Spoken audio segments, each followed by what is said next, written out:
Hey, how you doing? Today I'm going to run through a roll of photos I shot with this 35mm film camera, and we're going to talk about getting good portraits with minimal gear. Now, this is the Nikon FE. It is a 35mm film camera manufactured between the late 1970s and early 80s. Now, I'm going to include more details about this camera in the link below. Just look for that in the description. You know, every now and then I just want to do a portrait shoot that's just light and simple and fun. I don't want to have to carry around a bunch of lenses with me, more than one camera.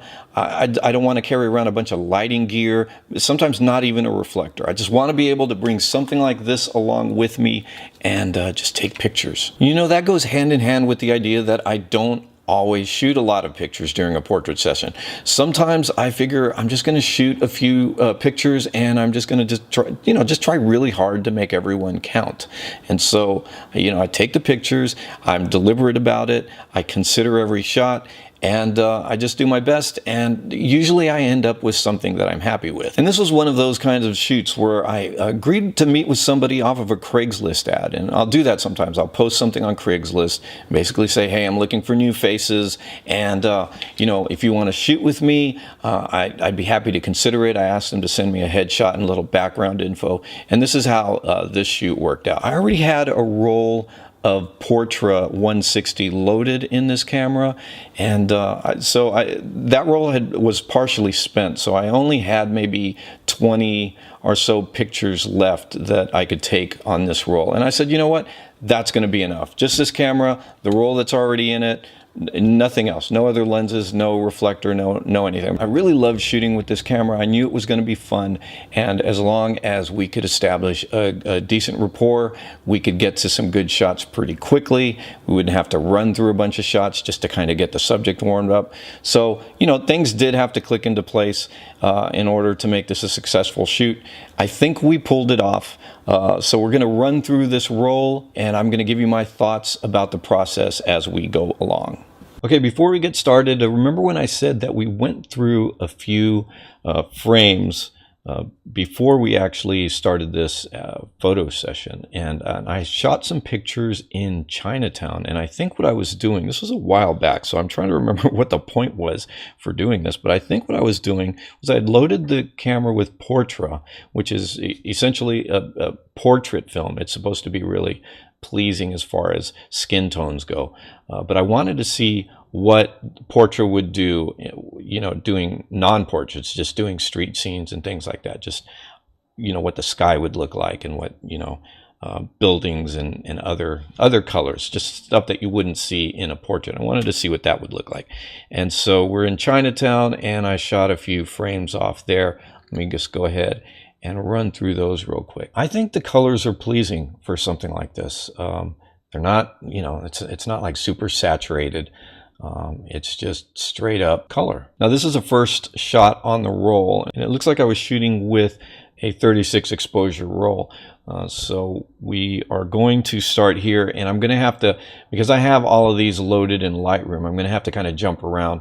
And I should also tell you that a lot of the portraits that I'm going to show you from that shoot, since this is in Lightroom, a lot of them I've altered a bit because I used them for different purposes. I exported them in, with certain alterations, with certain color adjustments and things like that. So let's go ahead and get started with this. Enough of my talking.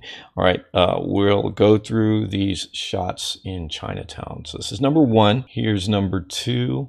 You can see that's at the corner of Eldridge and Canal Street. So I don't know, there's something about street scenes. I'm not a street photographer. I really appreciate street photographers, but I'm not a street photographer. I'm not really good at it, and maybe it's just something that I don't have a lot of interest in. But I do, for whatever reason, just buildings and street corners in New York City just fascinate me, and things like these fire escapes. I love fire escapes and the shadows they cast at certain times of the day. But anyway, I just love the busyness of this, and it came out pretty well in this, using Portra.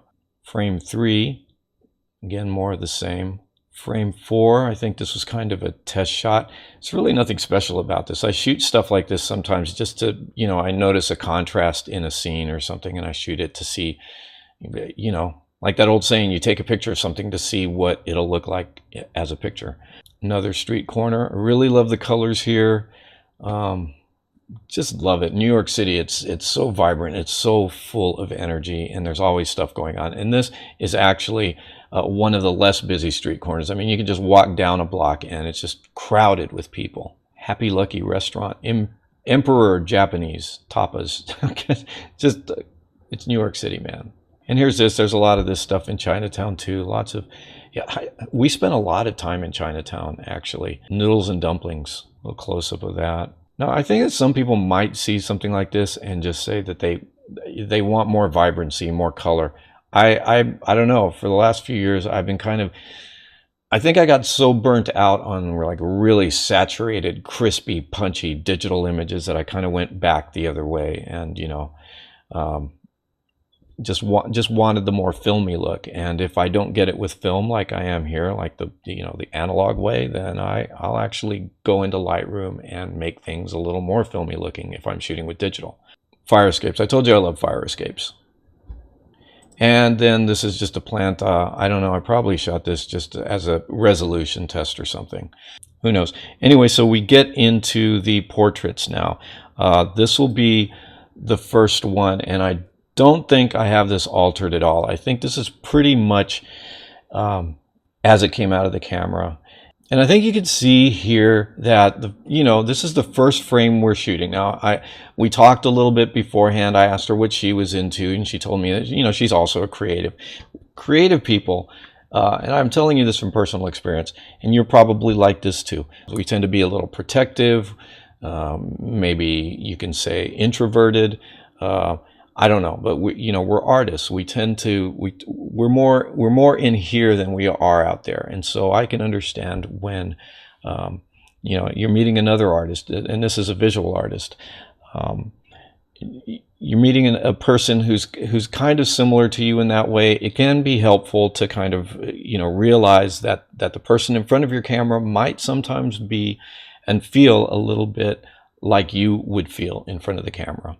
So I don't know if you can sense that, if you can tell from the picture, but there's a little bit of that apprehension, that trust hasn't quite been built up completely yet. But I'm telling you, I can relate. So when something like this is happening, I can get the other person to come around pretty quickly because I know what it feels like. I know what it feels like to be on the other side of the lens. So we move on to picture 2, and we're starting to get a little more comfortable, as you can see. What I'm doing here, and I'm actually explaining this to my subject because, like I said, she's also a visual artist, and I'm explaining to her, hey, why don't we sit down here now? We've got like bright sun, but it's angled off a little bit, and you can see a little bit behind her, but we've got bright sun, so we're looking for kind of shady spots. And so we found this one spot right here on the steps. And my idea is to just use the sunlight that's coming in from behind as a hair light, and just kind of, it's giving you kind of this halo effect with the hair. And we've got protection from the harsh rays of the sun. So, essentially she is facing me, and this is the shadow side of the picture. If you can think of the sun as the main light and it's kind of behind, she's kind of backlit here. And so I've adjusted the exposure for that. Really, what I do when I do something like that is I'll take the camera. Now, people like spot meters and stuff like this. I just go right up to the subject and I meter at that point, like maybe her face or her shirt, if it's not too bright or too dark. And I just kind of meter for the subject, and then I pull back and I take the shot based on that meter reading. All right, photo 3 here it's really just a close-up and just a slight change in the angle. Now I've adjusted this one to black and white, and let me just go ahead and show you what it looks like. All right, and here's the color version of that. You can see here that I have, in the black and white version, I've cloned out some of the flyaways and stuff like that. So, I've cleaned it up a little bit. All right, and by frame number 4, we've got a comfortable smile. So that didn't take very long, and that's what I like. At that point, I'm saying, hey, let's not just sit here and just take pictures of the face. Let's go ahead and do something. Let's get the body moving. Now, I don't want my subject focused all on the face and you know, where the arms are and stuff like that. So I like to get people moving. There were some monkey bars, there's a little playground area there. So I said, let's do that. And so then we actually started having some fun. I think that's a really cool shot, actually. In the next one, you can see that I've altered the colors a little bit in the Lightroom. Look at that. I don't know if you can tell, but at this point we are, let's see, we are 7 frames in, and I think we've reached a really good comfort level. I love the expression here. I love the comfort level. She's having fun with the process. I'm having fun. And so I say, okay, we've gotten some really cool fun shots now. Let's try for some story shots. Let's try for something, you know, a little more serious or a little more dramatic or whatever. I don't know, sometimes I get this idea that I'm looking for something like a movie still, right? So here we are at frame number 9, and I really like this too. I like this a lot. Frame 11, this has been converted to black and white in Lightroom. And you know, I focus a lot on the face, and I realize that sometimes I don't pull back enough. I don't get a lot of other stuff in the picture. I'm a portrait photographer. I love faces. And she asked if we could get some that was a little more, you know, showing a little more of what she was wearing, you know, her outfit. And I realized, yeah, I haven't done that yet. Of course we can do that. The outfit was really cool looking, and we went to this, and I'll explain this. Like I told you, the sun was really harsh, and, you know, we could have gone for something simple, but what I wanted to do was get something a little out of the ordinary. This actually looks like, you know, what you'd see in a lot of commercial fashion, you know, stuff or editorial photography. It is harsh, and you've got the weird shadows there, and so this is what we were going for. This was not a mistake. It's not one of these deals where, you know, sometimes something will happen by accident, and then you know, the photographer will take credit for how it worked out. This is actually, I looked at the scene this way. I had her step back until we had this actual look. I thought it was really interesting. And this is actually one of my favorite shots from this set. And I just kind of walked up. We did shot number 13. Didn't like it so much, but then we flipped around this way. And again, this is, there's been a little bit of work done here in Lightroom. I'll just show you why. We had some flyaways here, and so we took those out. And there was a, you know, color treatment there, but I really love how this looks.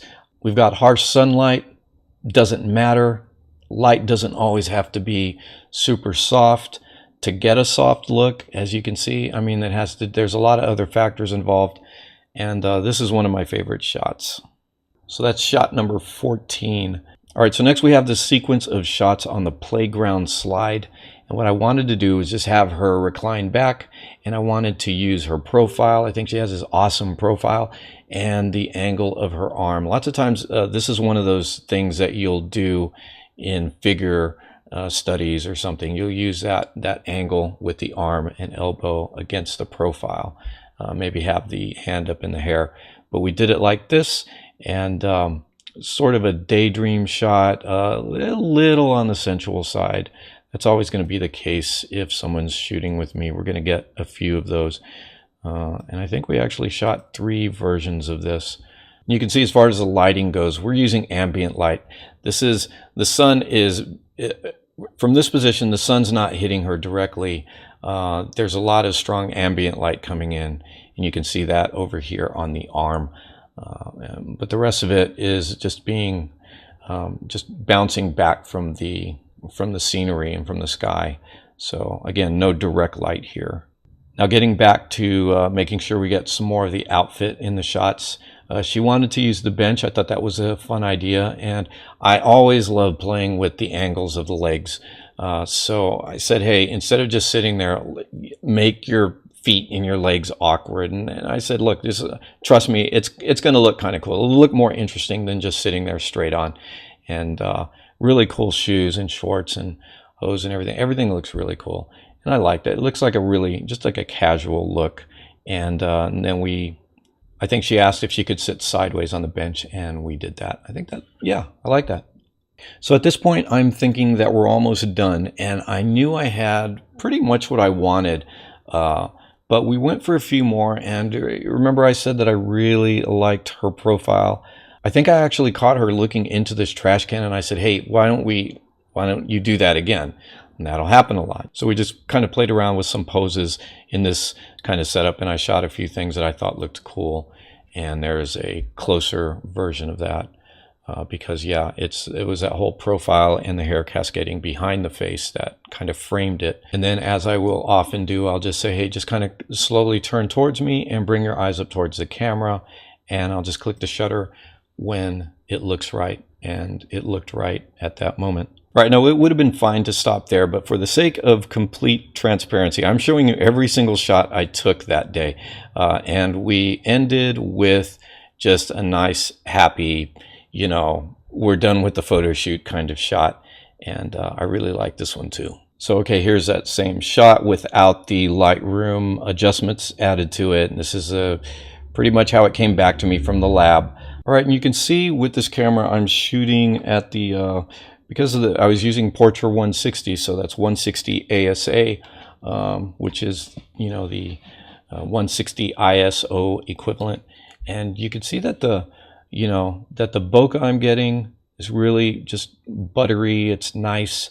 So I probably had that f-stop pretty close to 2.8, I would say. I'm not sure I had it wide open.